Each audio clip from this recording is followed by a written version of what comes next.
zai na hian thu poi mo tak mai kan han zir ho le do na ama sain pathian thu ilo ngai thlang mi zong zong ne na alo thu kum khua thin ama mi te ne na apuan tak thuru kha tuna ro chuan ami thiang lim te ne na lan tirin aum ta thuru puan chua thuru khretu han ni hi nuam ve rim rim tru khovela bo yen soi hau so on ti phei chu han riel nuam mi kan te me mai ni isai bung somli pakua lo ngai thale photila ral lak ti chu mi chak tak laka chu sakawmin mi hlau om sal ti chu chan chuin anom do nem ni do ne ya lalpa chuan heti hian ati mi chak tak sal te me po chu sakin an omanga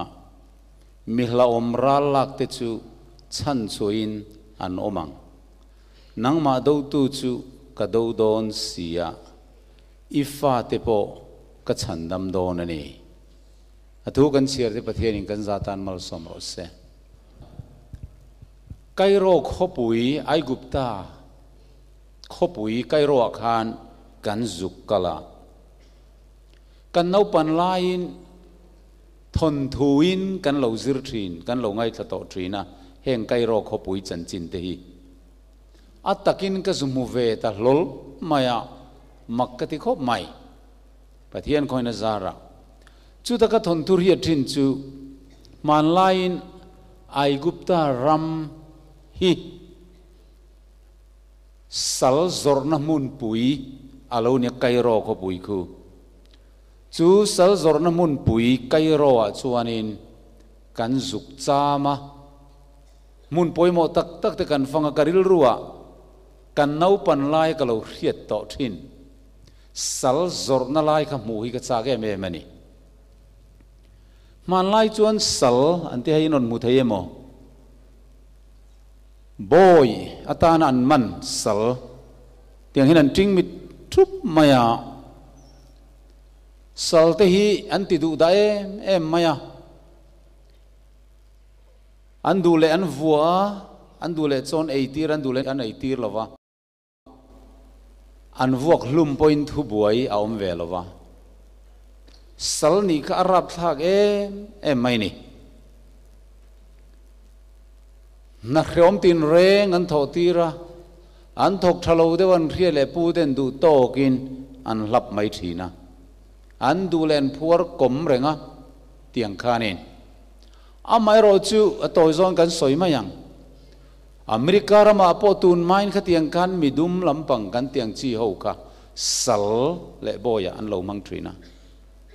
ma se Abraham Lincoln khan sal boy khatiang in obbe na dan kha thalo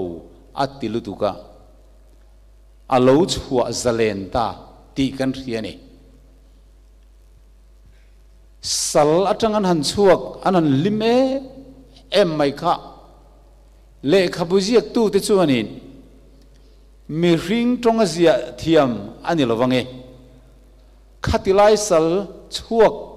ho te le sal ni na om to lowa Abraham Lincoln an boy an chua zalen ta kha anti hial ani ole chu ai rap thak zok chuanin evile adamate no chu anni khan he khovel hi setana saltang sual boy riang vai tia vua kan lo ni towa eng ti kong mama ni in chan chuak thei to lo kan thil thatia wang po in sandam thei to lo dan kan zom that wang po tha thei to lo te le chuak thei to lo te kan ni la in pathianin rallak te chumi chak tak kudatangin chan chuan anom don em ti zo na choron changa done atingat mai he thu ka ngai tu hen ro pui ka ti thin ani exodus bong ruk chang ruk kan cher chuan ke Jehovah kani ai gupta ho te phuri lakata ka ruai chuwa kang chuwa an boy no mi ka chuwa ti rang chuwa tin na satanga ai tu chu ban phar me win katlanang cheu tin pathianin asoya he evile adama tha kan ni na atanga sual boy saltang kan ni na lakatranga chan chua kan ni na ture hi thuthung luya kan alim thain practical ni si in a drama in ai gupta hote boy atanga kalhlen kut thisen beram no thisena tlan chua na na alo thok to ani chu chu nisan nisom nile palinia ania nisom le palinia chun mi ka bungruk chang lia khan ai gupta ramatang chuan ka ruai chuak ta chuwa boy ta katlan chuak chuwa atiani hetatlan chuak ti hi redeem leile le tinani tlan han ti chu mana anta annito ma se ngom wangin ata anile talowa ata anile theinan a leile le tinakha redeem kan ti chu ni chu van zaina kan thu zir tu re hi tlan na leile le na redemption chungchang ani dona evile adam adekha kan zir to ang khan eden huana tanga no chua anni khan setana thu nuaya boy le sal an lo ni ta mi ngam tua piang in chumi ngai chun boy a siam thin tiang khan setana khan ngam tak tla tawang khan sala boya an lo tang ta an tha te zong zong po kha voini thleng hian sual boy hal to kan lo ni tirko pola chuan rombung sari chang som palia dan chu tharau lam tilani ti kan risia keyero chu ti salamami sual boy hal to kaniti nang le kei po hi ti salami sual boy hal to kania kan nu le pa masaber evile da mate wangin sual boya kan lo tang to chu ta tanga tlan chua le na chanchin chu redemption tlan na kan ti hello ni ta chu Leviticus lama kan pathianin he tlan na fam kim dan tu re hi alo zirti loka yu naw chu lo re theina ram then khat lo khal sela alai chin bul berin a una win lo khal chu aron tlan tu rani ti hello zirti rani mire thei te khan an ram te an khala an nei le thei mai si lo an re thei wang khan ma se lai chin u nau bul nai berin aron tlan sak tu rani ti in ram nei le na aron siam sakani he isu Krista mga pathianin tlan na min ron siam sak tu ra po hi mi hing te ngor min ron tlan chua na ni lavin atira pathianin mi hing te ta na an chen na tura apek he khovel he leilung bo to he an ram setana khole tuilo ni to zong song te po avaya leile le na akok ngal ta a chuta kan unaw kan lai chin bulnai ber atan chuan Isu Krista hi aronin peta ani pathian chu fakin nomro se keima ani na kan tlan thei to lo he khovel chopin a leilung chopin evile dam tha ti chukan lo boral to a chutamin tlan tur chuan tlan na man kha ato em maya he khovel leilung zong zong le bo ruak atmosphere tenen a chunga cheng zong zong tenen lalpa siam lalpa ta sual boy hal to kha danang taka leile le ani lo chuan pathian kutalan le thei ani lova chu vain danang takatlan le leile le angai ani he khovel ron chan chu le tur le aralak setan aralak ron chan chu le tura Isu Krista alokal khanin setan chuan kim ka arhet hiam veka Isu chu khovel ramien entira bok khupin chi bai min buk mai ro ti chuan heng ram zong zong i ka pe ve gang che kan ne na pe kan ni to si ati ma selal Isuan lalpai pathian chibai bolama rong chau bolro ti zia kan itina changa setana thu noya kan han kun vai selang chuan chibai bukin ama isua po kha setana boya atang len don ani chutiang anga heram lak le hi tum lowa chu wang chuan thi sen chua lovin sual ngai dam na reng om lo ti dan thua alo mang khan chu tlan na man thi sen lulutuk mai chu peturin la li suakha leilung pian tira khan tal turin pa nena alo in hlan min diam to tiam lo kin alo om to chu leilung pian tira tal to alo ni na chu enge ni kan ti chuan pathian in kan an puin mi hring siamila anti khan du than theina na ya siam tu ran ni siwangin eng tikni mo chuan sual pon na thlang pal thei ti a khelo kani chu ti lo ni chuan mi hring chi suala lo thlu pal ta ang sela chatuani na boral le mai don sin ni le tunge mo phurta ang ti thuwa khan mi hring te siam tu Isu Krista chuan keiman amo chu kaphur maya ti in ataksa chu aloin hlan diam to chu chuni thupon bung som pathum chang ria da leilung pian diratal to beram no alo ti kha chu tlan naman ato zia chu ti hian sam som li pakua chang sria soya tu manan unau pon tlan thei top lowanga pathian ne na tlan nan pek sak thei hek lowang an nun tlan na tur chuan thil na satak sen turania kum khuwa potin tin lo mai turani lalpa heta tlan sa tam takin itan kan tok lo vemi anti lai khan van mi ten Isu Krista chuan beram zongin thalera ka kaldon vanal thu thlenga ngel te choi moinin ngai lo na muni ka thalel thei to lo ve du da ka siam adamale evite mi hring ten boral len don ai chuan ti in anun alan lai khan van mi te chuan keima ni zok kan kalang keima ni zok kan thi yang ti in an lalukhuman phokanun nalal ma anda ma asela mi hring sulat luk na hi aril lutuka an ma ni siam tu nun na chau lo chuan alei chuak zo lo ti Isu an rila beidon na thiang lim tak nen an lal an thlir reng lai chuan pathian anga om po chu thalel thei to lova pathian tluko om po chu thalel thei to lova a pathian na zong ro pui na hlipin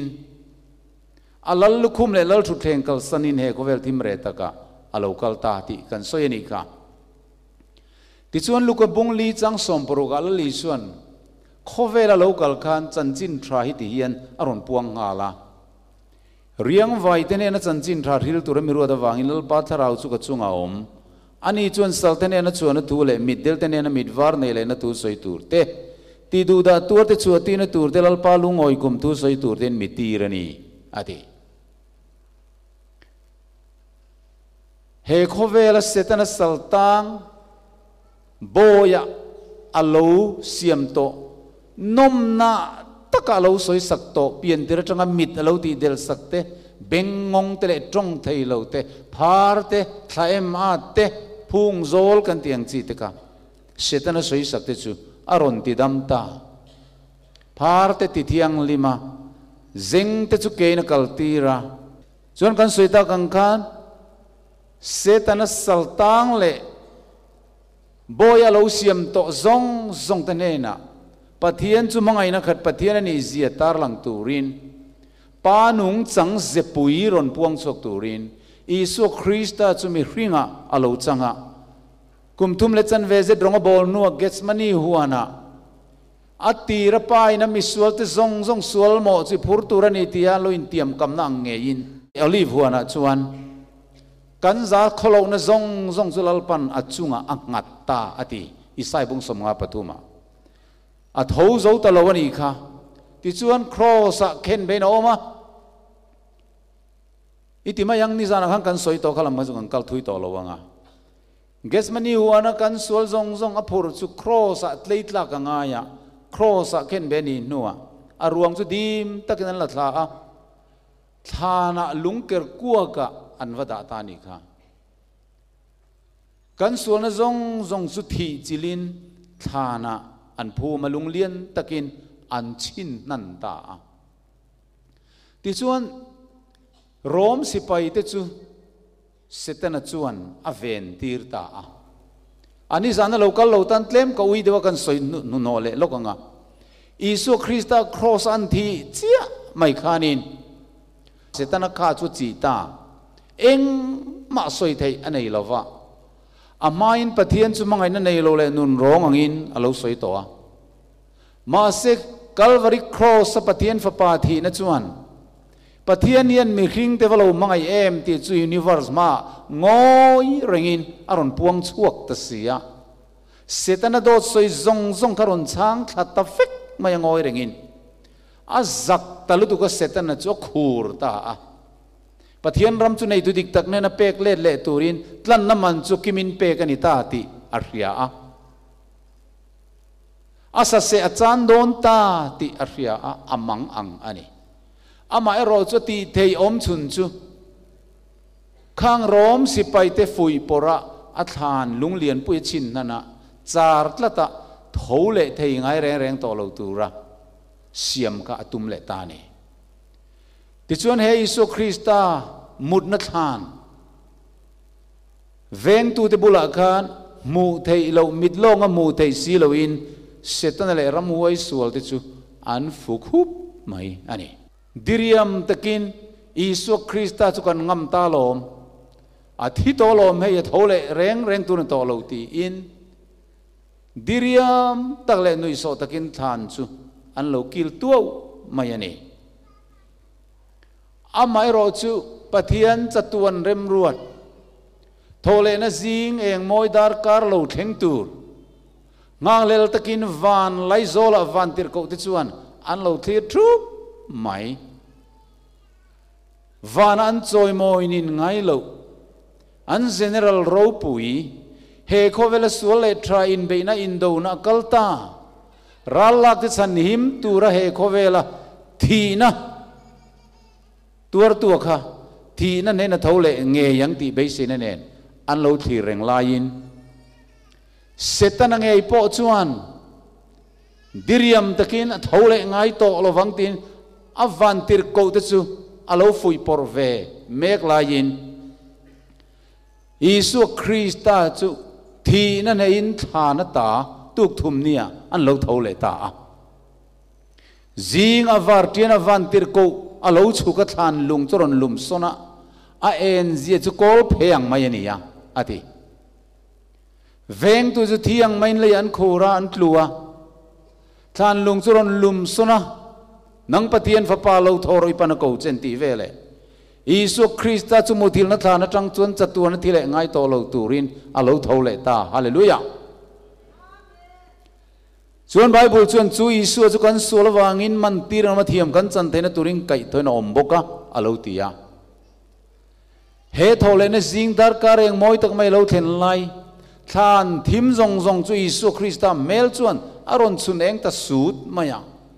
a mel ni aya eng moi zok chuan khalai Golgotha than thim zong zong mai churon chun eng ta chuta than atang lo chuale lai chuan setan ale hote zong zong chu lawin bak lengin an tlan chia e khai Isu Krista hi tlom to mo kan tingota thina nei na lo thole ta sial tin hlaw em in ramuai ho chun thlok bo zowa than veng tu rom si pai po thiang derin le an le tani chu vele Isu na ban chu pharin van lama ngang lel taka ma lo thlir tu angel chiar sen lo te thina ne thole na dar kar ngang lel taka lo thlir tu te ne na chuan lom ro beram kamule ta adam chung te chu thina kan he sak to tlan na ruam man chu lenin om ta eden kongkhar chu ka hon sak to thina tlan thim chu kan he sak to e ti thu han puan lai chuan vantir ko chiar sen lo zai pol rual te chuan chung lama thangin hallelujah lalpan amule ta hallelujah lalpan amule ta ni tin an lo chon trup trup maya Isu Krista thì nó nè thana alo thọ lệ hiền Adam chung te zong song tan a ring du piang te tan in tharung hau lovin pathian paradisan nun na thingami eile theina kong alo in hong tani hallelujah chu chu vanang el chiar sen lo te chuan an lo lo ma hallelujah an lo pe a he tui tir ko pola chuan ti hen lo soi ni chu Isu chu kan sual wangin man tirin oma thiam kan chan na turing kai thoin a om boka cross athi na ka pathianin kan thina min puan saka kan sual na zong zong chu Krista lu chunga chuan ngai na oma chu chu thi pui to a chu chu thana lu puin chuan sual tel lovin thana ta alo thole ta a he thole no nun tharilal pan kan nun thara min lo puan sakta evile da mate sal ania ede nuana tanga no chu anni khan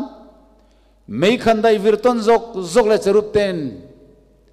nun na thing kong khar chon venga eden kong khar chon venga eng tin man pal tlang le ngai don to lo amero chu he Isu Krista cross athina le thina ne athole na zara hian a ring do piang le ring ama piang te tan he paradise huan lu thei nei kan lo nei le ta ni hallelujah hei hi chan chin tha chu ni ola chu Isu Krista thina ne ron thole zinga chuan marin khoi avatum khan khoi ala du ri lo tun thangin pa ne na kala lon chori lo kain lan nei pa ni na pom pai na pom pho danga ya lom tin vana ahanin lan zuk atrula chuta vana ahanin lan zuk lai chuan thana tanga lo chu ruala mi thiang lim thi to lo thole tenen van khopuya chon chumin a choi chowa okul kong ka teuin lu chung kha choi sang ula nangni kong khar lun teuin khai sang ro ti chuan ro puina la li lo lu don ni ti in ama chom chho tu angel rual tele mi thiang lim ti to tak satam tak kai tho tenen chuan ro pui takin thi na nen an chhota ama ti ro pui tur zia angin van ko chuami te chuan tu nge mo ro pui na lal chu le ti in an lo zo ta helaya ma chom tu van tir ko rual ti chuan sipai hotel al pa indo na ne tu ama nge hiro pui na lal pa chu ni okul kongka tun lu chung ka choi sang ro nangni kongkhar lun tun khai sang ro kai ro pui na lal pa chu lo lu donani ti in an lo lo mup mai ani he thole na jing eng moi tak mai a hian setan le a ho te chu zakinan kim ki a Isu Krista chu mangai na nei lo pathian nun rong angin khovel universe ma lo the dar to ma se misual te tan pathian fa pa chuan annun a hlan to a thina zonga thina rap thak ber mai chu lo tur to a chu thina ne chu na thole to a an sual na zong te chu ngai dam alo ni a chu sual ngai dam na ringam te ring du piang te tan a thona chan dam na kong chu honani ti an riat khan setana chu amang ang ta kasa se ka chanta he khoveli nei tu dik tak ne na pek le turi na man chu kimin hlan alo ni to a eng tin nge mo ka ti ta kang le ati Peter chuan ti hian alo soi ve Peter le khathon pakana bung khat chang thuma chuan kan lal pa Isu Krista pathian le pa chu fakin om ro se ani chuan a khongai na takang zelin mithi singa ta Isu Krista tho le na awangin beise na nung muturin min ring le ani ati lalpa chu fakin om ro se he Isu Krista thi na le tho le na awang chau hian beise na nung kan lo nei le ta kan sabat serwang ani don lo so ma pakhat kan pek wang te ani don lo Sunday school kan kai kim wang po ani don lo zing trong trying khom kan kal tai mak wang ani don lo Isu Krista thi na le thole na wang chawin a thisning kan sual de min silfa ya be se na nung moturin min ring le nun na kong ka chu min hon sak le ta ni hallelujah ta la thi lai hin tir ko pola chuan lo soita Galatia bung thum chang som patuma Krista chu kan aya an che dong lo ni in dan an chilaga ta min tlan chuak ta thinga kai khana piang chu an che dong ni ti ji kan si danin thitura thiam lo min chan tina zong zong chu Isu Krista luchunga nga ina lo oma Calvary cross lera kan farkhat ma bang noyom lo in pa thindur na no chu a in fai victor chu chu cross a thi chila thana nu chein sual telovin thina nen lo thole to a chu nun thar chu ama ring du le ring ama piang te tan pa ne na kan ai in thoi na nung ni turin a han hlan ta chumi a zara chuan rin na wangin misual ten a thonin thiam chan na kan lo dong ve ta Krista zara mi felapuan kan lo ni ta hallelujah he mi thu hi kum sang ni zet puan alo ni to nuwa khretiam lovin boy emo kan lo la intia sal emo kan lo la intia boy na le sal na tokin kheom takin sual rong kan lo la bol fotin amai ro chu he chan na ma chan chin trai patianin khovel ne na min riat tir aduani Galatia bunga changkhat abung kalo pe mai ni min lo nga damula boy ni lo turing Krista chuan min chua tir to kha chuti chuan ding he tula boy ngong ko la chun tang le to su ati Isu Krista chua tir kan ni keima ni chua tum lamani lo Kristan min chua zalen to a sual boy riang wa isal tang le thi na lima thu te ne na kan pial ral ni eng moi alo chuak ta pial lei thim choron chun eng ta chu wangin voina hian Isu Krista chuna marual ve kamin kai thovin van muna te manena min thutir ta ti avro puye misual tin khovel chun min thireng nima sela Isu Krista a pathianin nangle ke hi mi fela min puanga an sual na le a na chu ka reng to lowang an tan ka fapa athisi alo ti ta ni chu kei ni ro chuan chu Krista a pathianin min chin fel na lam khi ngai to lovin keima ni le keima ni hi kan lo in thira thil ti thata chan dam kan lo tuma fel masak te kan lo tuma thei to pin tran kan lo la ma se pathian chuan afapa Isu Krista a ti atum achatuan rem ruat efesi bungtum chang som thu hi min ko mu alo du zok ka alo nia he thuru hi chatuan ta alo in thup to ma se tu na chuan mi thiang lim tane na puan alo ni ta ati efesi bung ni chang kha chang nia kan nang ni po in bo chian le in sual te wanga thi ni lai khan atinung chuani chu ngai to ro kan that masak wanga ti nun hi asoi ngai lo kan fel masak wanga ti nun ani ngai lo pathian min chan dam na reng reng mi hring thil ti that atel lo reng reng nang ni po in bo chia le in sual te wanga thi in ni lai khan achiang em atinung chuani Krista Isu pathianin atinung to che chu churin ani to mai mani nan nun lo tum ve kha om sia nei lo chunga te chun mana khan he khovel da nang inom kha boru ka tu nei na lal tu na oi lo fa te chunga thok mek tu tharau da nang hian ti sa suala piang sa kan lo ni ti aron soya chang li changai lo en tiang nima sala pathian chu na khong ai na ngai na mi mangai na nasta ta ka wang kan bo chiat na te awanga thi kan ni lai meu poin Krista rualin min tinung vea khong ai chandam in ni ta e hallelujah Krista rualati nun kan lo ni da na hi rethiam lovin kum sang ni chuang je the chan chin tha hi pathian min puan chu sak nuwa ma ni in ti nun kan lo tum ve thi ni boi thla ka ni คริสตารัวละตินุนกันเหล่านี้อธิปฏิญตูจวนกันโบเชียนซงเตมินง่ายดมาบัดนั่นเลขาทุเปกเสียกันจุงอมินดูดัลทรีนจูอัฐายบูโตเสียจูเงยจูโครสะเข่งเบตินอัลเกียงตาอธิมันไลโรมหุนาเลกรีกหุนากันมิสวลที่อำเราจังเซลตังเตเรงจูconvict อันหันนิคานอันตานนับปินดันเซลลุจุงไอเฮียนเลขเซียกอันเบลทีนะอันตานตูร์ซาเลนเลบัดซาดค่ะอันตาร์ทีนั่นนี่อันเซียกทีนั่นนี่เฮป้าฮิตัวทัดนี่กุมโซมาตางังเตียมเจงหน่วยจุดิซาดจอยตูระนี่กุมเลียละบากเตียม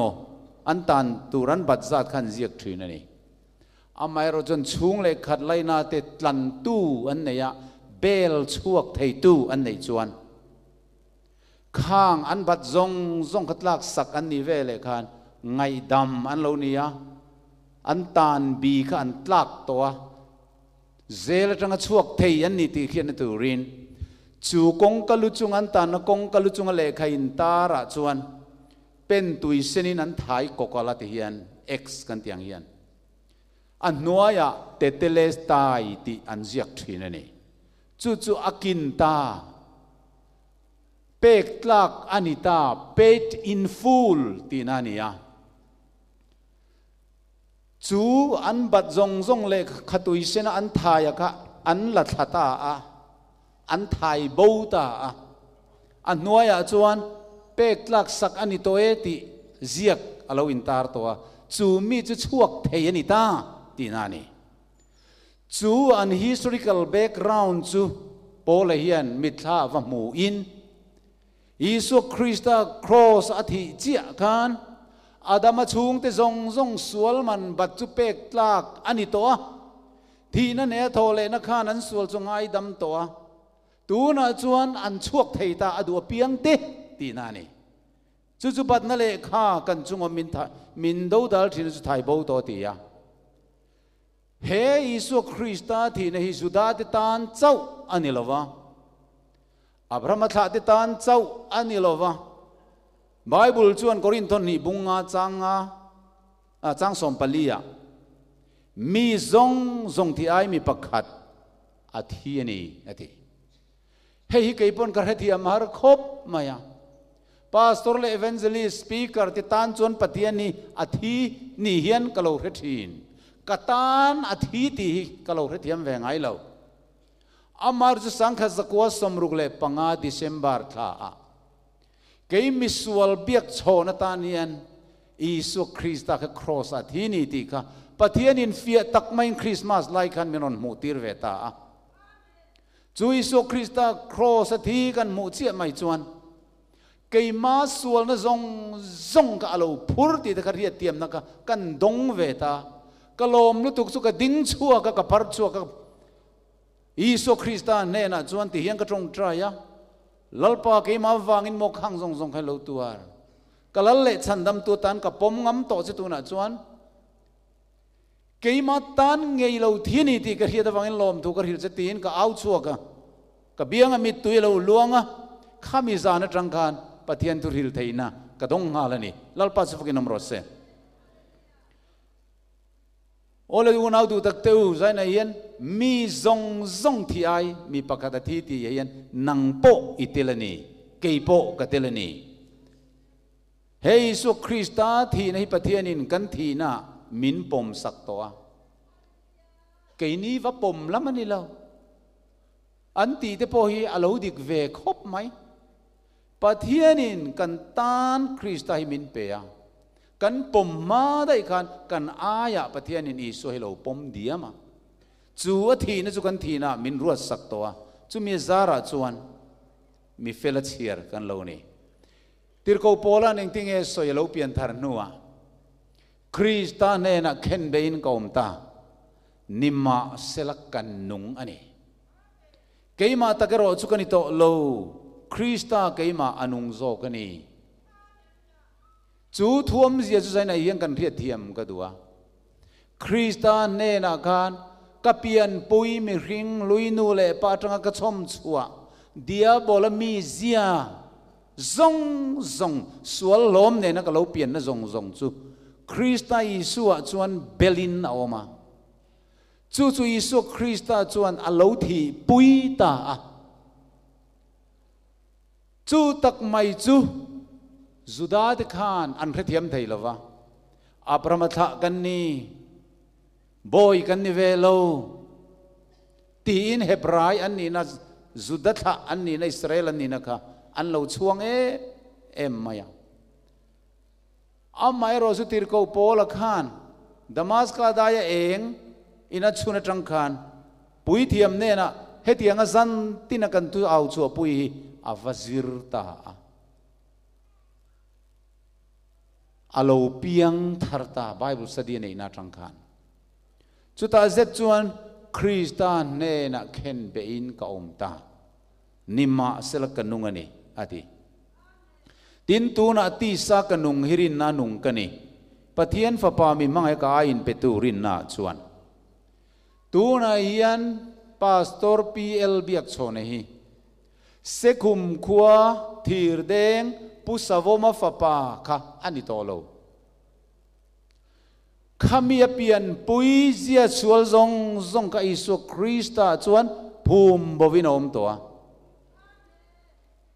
Krista chuan khen be kan lo ni to kan mi ring lui chu ma se tuna hian kan lo nung ta sia tuna kan nung mi chu kai ma ni tak kan ni to lowa Isu Krista khatharawing kai ma ni alo chenga chu chuan kan nun aron kai ruaita ma na lap song sathin nulat langwa na le khovel suan na le zu le salim pui thina ka mi alo pian thar to chuan Krista mangai na thu chau ka athin lunga ahla sak du zonga te alo in thak kheng ta chu choma Krista nung to zok ti na ne rom muruk chang ruka heng hi khiai la kan mi ring lui chu ne na ken be nom ve ta sual putak sa chu ti boralom theinan tuna china sual boy kanom lo na turin achiang em kan mi ring lui chu ne na ken be nom ve ta sual putak sa ti boralom theinan Lukaziak bungli chang som proka Isu thu soi hi amoi katia riang vai tene na chanchin thar hil turin lalpan riak min thi lalpa tharau chu ka chunga om ani chuan saltene na chhuwa na thu le mit del tene na mit war ne le na thu soi turte ti du da tuar te chhuwa ti na turte lalpa lungoi kum thu soi turten min tirani Isu Krista chulo kala mi hring te chau hi mi ron tlan chua atum lo he kan chen na khovel chop hian ron leita a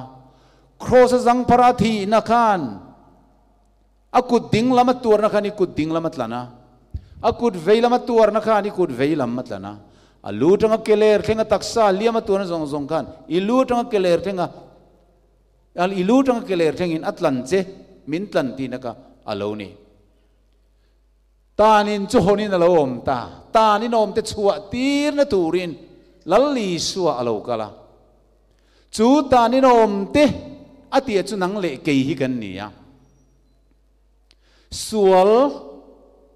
evile da mate awanga kan ti wang po ni lowa ania ni phunga tanga sual kan lo ni na tangin he khovel zel zawa hian kan tanga kan dan zom nei min chandam theilo kan thil ti thatin min chandam theilo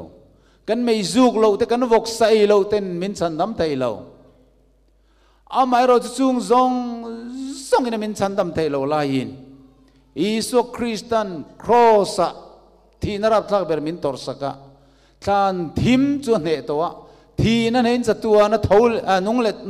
nung len turin alo thole ta a chumia zara chuan kan tan in hi hon alo ni ta a ring du le ring ama piang khatia chhuwa mai tur khani to ring tur hian tran lak vak helo trul lo oi mai helo ni rombung ria chang niang ting e soi Krista Isu nun na tharau dan chuan sual na le thi na dana ta chu min ti chuak to sia ati amai ro chu he boy chua kan ni nei Halloween mi tam tak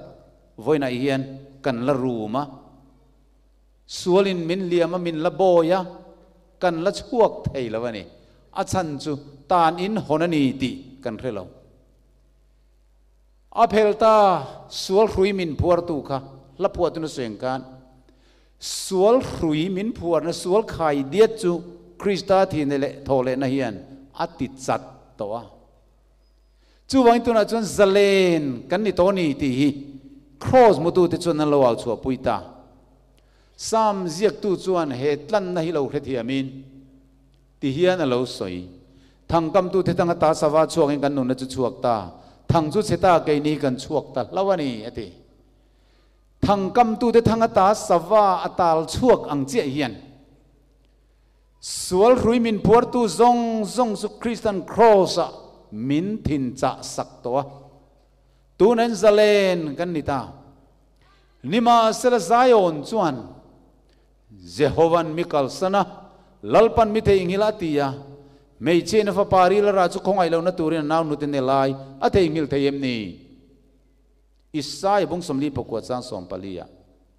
theye chung te chuan an the ingil ani theye nima asela kei chuan ka the ingil lawang che ente ka kut pha hian ka ziak che hi avamoyem evile adam tha suala tluto zong song te khan pathian in mindu to lawang a ke zong ka sual e mai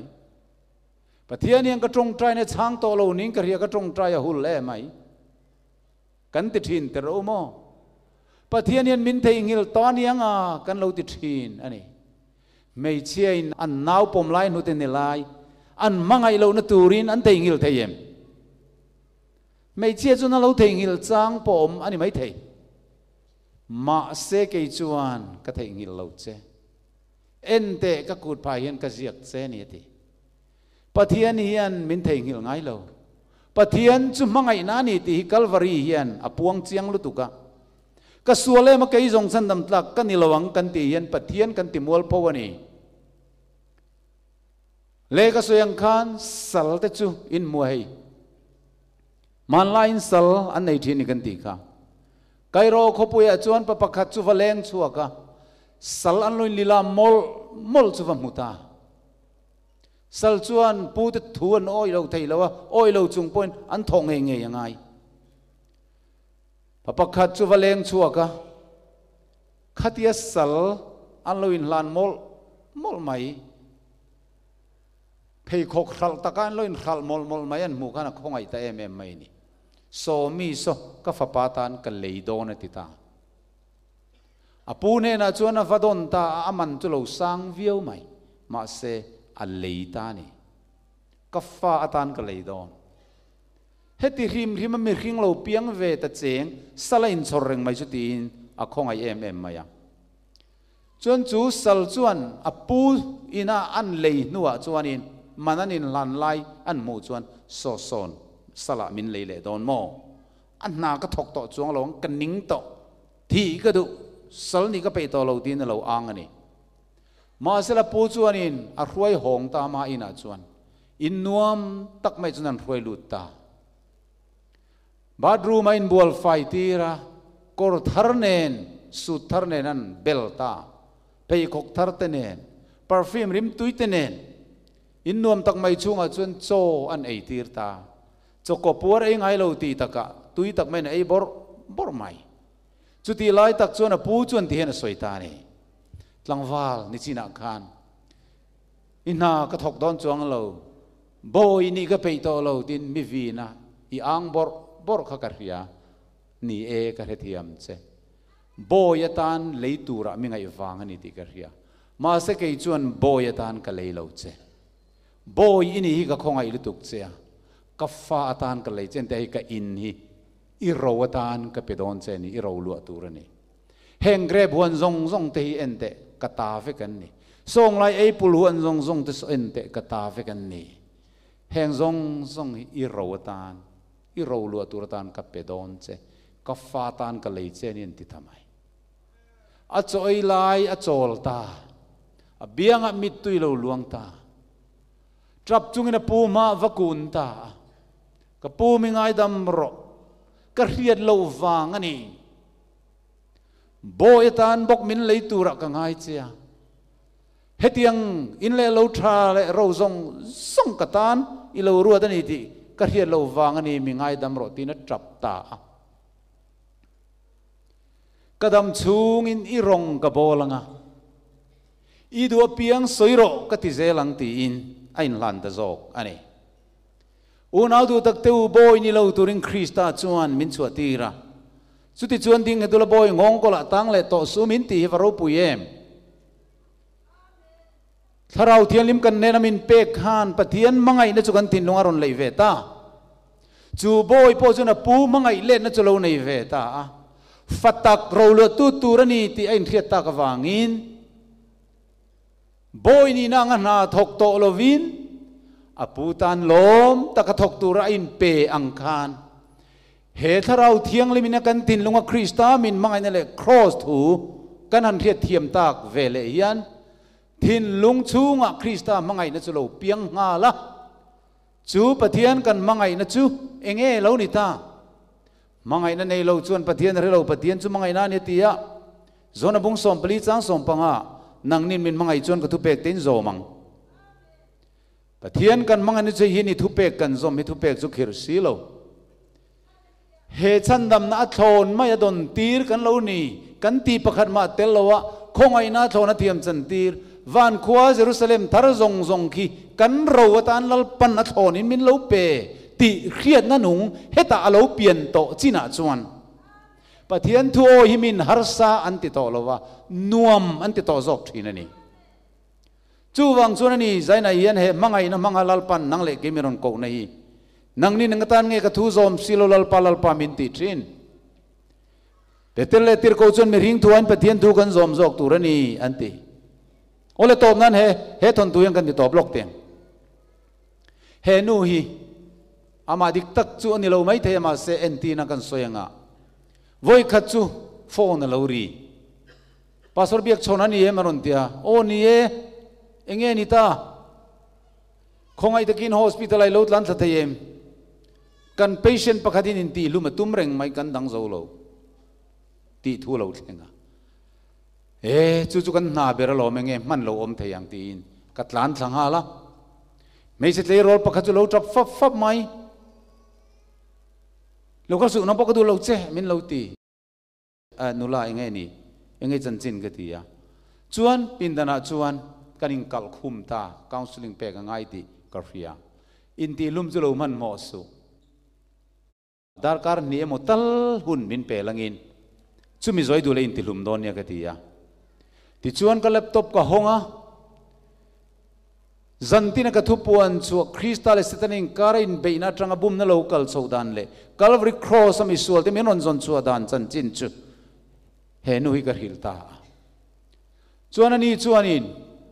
kapu thi ka du eng ma ka ngai thapei lo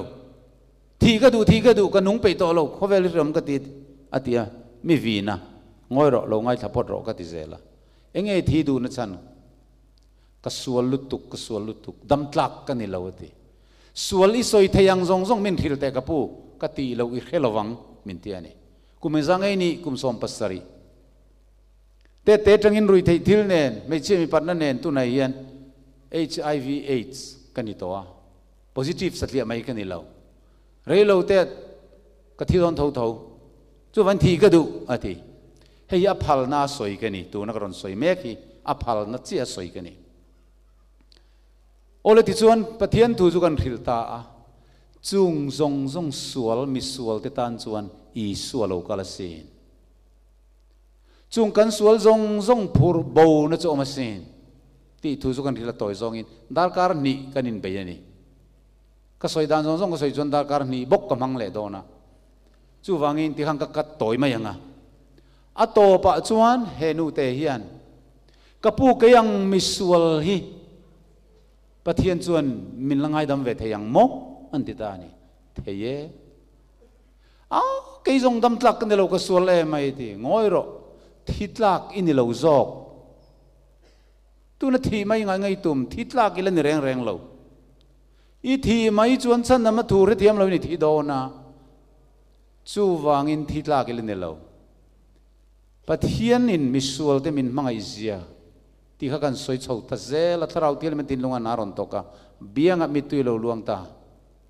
kapuni ke mang hi ti mai hian min ngai da manga mo ngai da me nun na kong chu honin om to a ringa piang te ta na ni irin chuan pathian ro pui je muang irin chuan ngai dam in ngal ngai dam na hi kong hon sa diam to ania lo om chop tur ani lawa ngai dam na om sa hi iron dong song don ani zok ke yang misual min mangai thai hian omang mo wa mak don ve tia chu tiang pathian chu mel mu gawan cha ke mati thing thing kan trong trai dun ta ama po ka trong trai tir ve ta sual ngai dam na khati mai khan alo dong reng tamai ani ti an ria